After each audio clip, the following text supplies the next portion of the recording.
Ernesto Sabato was an Argentine writer, painter and physicist. According to the BBC, he won some of the most prestigious prizes in Hispanic literature, and became very influential in the literary world throughout Latin America. Upon his death, El País dubbed him the last classic writer in Argentine literature. Sabato was distinguished by his bald pate and brush moustache, and wore tinted spectacles and open-necked shirts. He was born in Rojas, a small town in Buenos Aires province.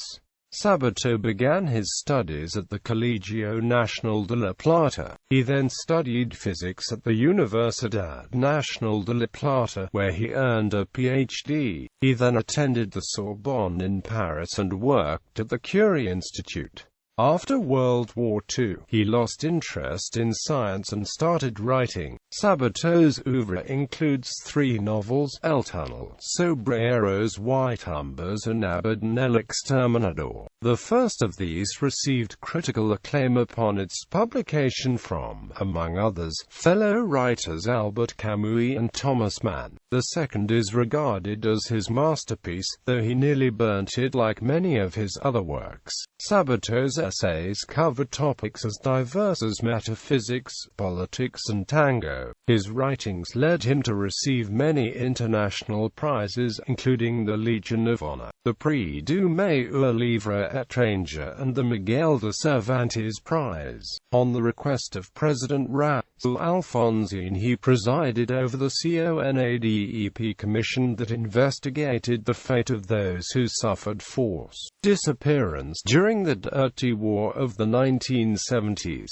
The result of these findings was published in 1984, bearing the title Nunca Más. Biography. Early years. Ernesto Sabato was born on June 24, 1911, in Rojas, Buenos Aires province, son of Francesco Sabato and Giovanna Maria Ferrari, Italian immigrants from Calabria. His father was from Fuscaldo, and his mother was an arbresha from San Martino di Finita. He was the 10th of a total of 11 children.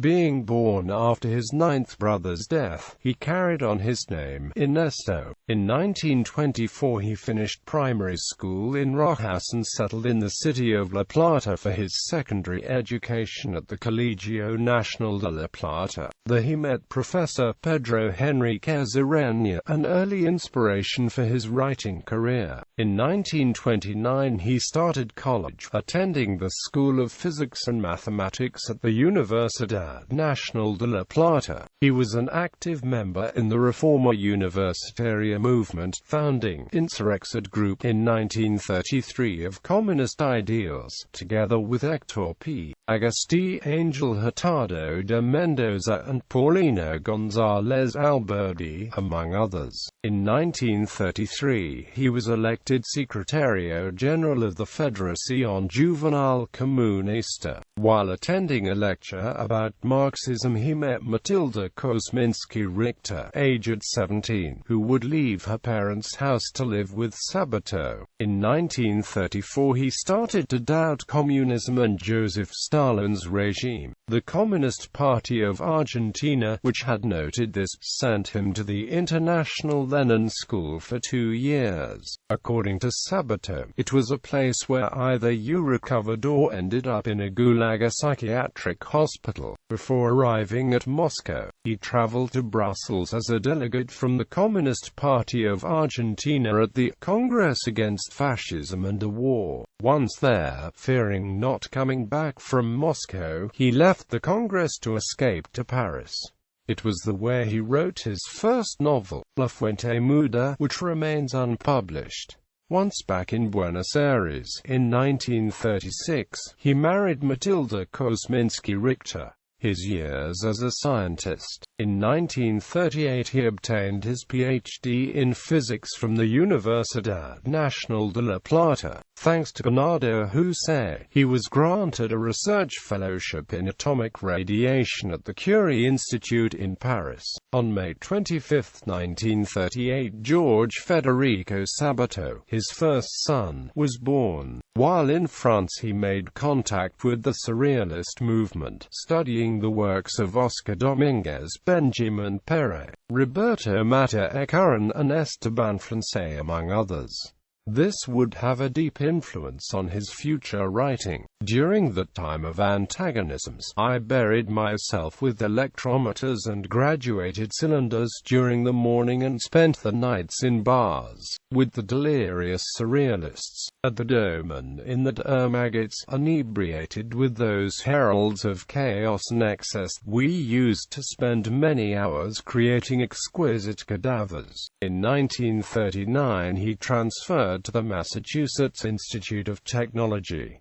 Once in 1940 he came back to Argentina intent on leaving physics behind. However, serving an obligation to those responsible for his fellowship, Sabato started teaching at the Universidad de La Plata for engineering admission, and relativity and quantum mechanics for postgraduate degrees. In 1943, due to an existential crisis, he left science for good to become a full-time writer and painter. At the Curie Institute, one of the highest goals for a physicist, I found myself empty. Beaten up by disbelief, I kept going because of inertia, which my soul rejected.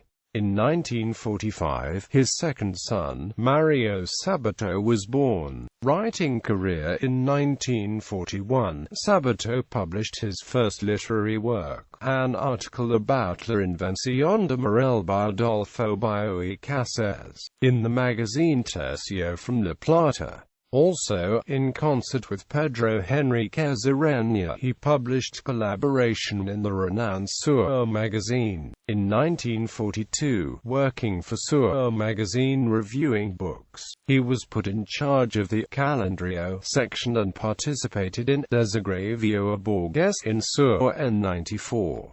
He also published articles for La Nación, and his translation of The Birth and Death of the Sun by George Gamow was published. The next year he published the translation for the ABC of Relativity by Bertrand Russell. In 1945, his first book, Uno y el Universo, a series of essays criticizing the apparent moral neutrality of science and warning about dehumanization processes in technological societies, was published. With time he returned towards libertarian and humanist standing. That same year he was awarded a prize by the municipality of Buenos Aires for his book and the honor wand of the Sociedad Argentina de Escritores. In 1948, after being rejected by several Buenos Aires editors, Sabato published in Sur his first novel, El Tunnel, a psychological novel narrated in first person. Framed in existentialism, it was met with enthusiastic reviews by Albert Camus, who had the book translated by Gallimard into French. It has been further translated to more than 10 languages. Others to enjoy the book included Thomas Mann. France's literary industry named his book Abaddon el Exterminador as 1976's best foreign book. In 1998 his wife died. In 1999 he acquired the Italian citizenship, in addition to his original Argentine one. Sabato died in Santos Lugas on April 30, 2011, 2 months short of his 100th birthday. His death was as a result of bronchitis, according to his companion and collaborator Elvira González Fraga. World Reaction to his death said he had surpassed the world of literature to gain a more iconic status. El Mundo of Spain said he was the last survivor of Argentine writers with a capital letter. Works: novels 1948, El Tunnel 1961, Sombreros y Tumbas 1974, Abaddon el Exterminador.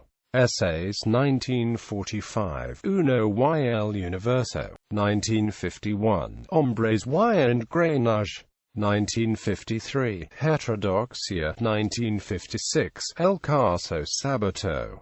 Torturas y Libertad de Prensa. Carta abierta al General Aramburu, 1956, Lotr a rostro del Peronismo.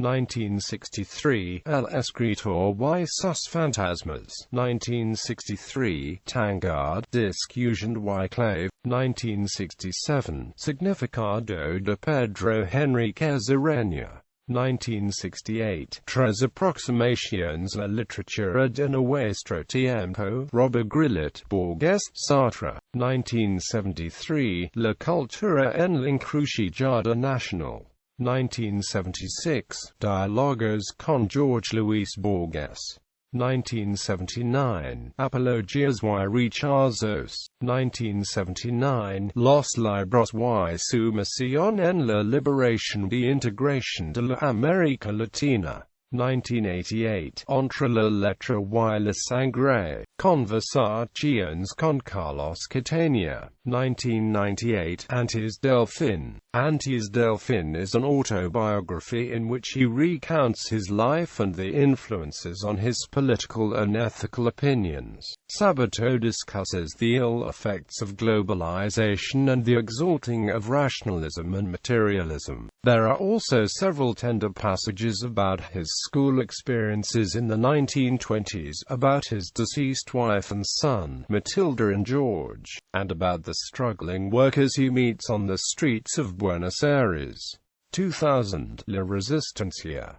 2004, España en los diarios de mi vejez. Others 1964, Itinerario. 1966, Romance de la Muerte de Juan Laval. Cantada Gesta, 1984, Nunca Más. Informe de la Comisión Nacional sobre la Desaparición de Personas.